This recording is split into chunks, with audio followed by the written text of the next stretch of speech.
everybody, my name's Laura Westman, and I had a really lovely week with the guitar, and just really want to say thank you to everybody at The-Acoustic-Guitar-Project, especially Noah. It was such a cool opportunity to feel like I'm part of a community and kind of go through this sort of cool ritual of receiving a guitar and having a week with it. And getting to create something. I've been really inspired watching other people's videos on the site and just really kind of appreciating the opportunity to, really like dress everything down. There's no editing, there's no extra instruments, it's just kind of you and the guitar.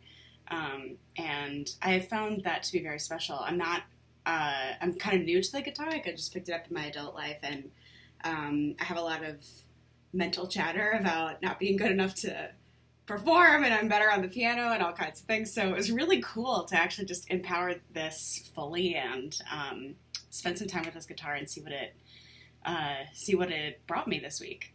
I wrote this song in sort of a, I guess this week was sort of a cool amalgamation of like what my creative process is like. Because I don't really have a very linear approach to songwriting. So I picked up the guitar. It's a little bigger than mine. And I was just like, oh, what are you like? What do you like? What do you like? What do I like? La, la, la. And there were a couple different elements that started speaking to me.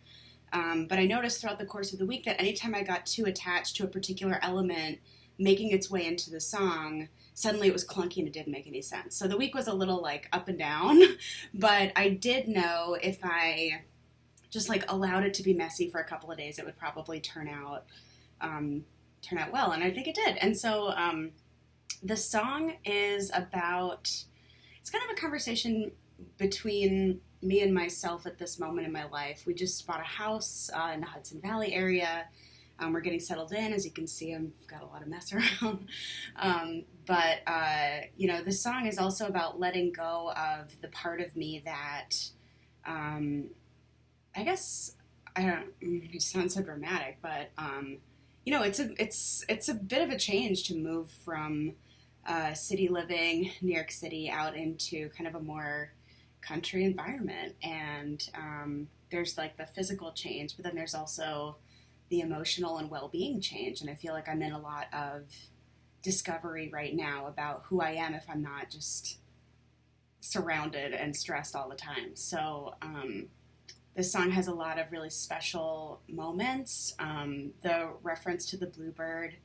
I had it's a really long story I'm not going to get into right now, but I had a vision in a meditation once about a bluebird, and when I did some digging into what that might have represented for me at the time, the bluebird represents your truest nature.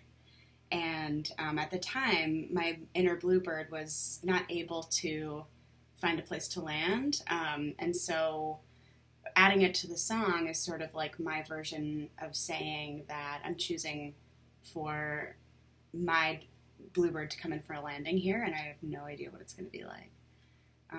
The other piece of this, there's a lot of imagery in this.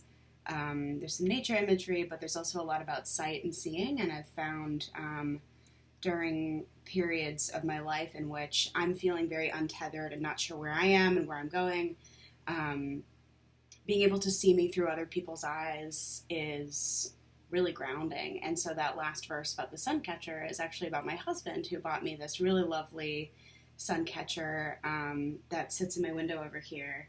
And, I think the song says it all. This is really long. Okay. I had a great time. Thank you so much.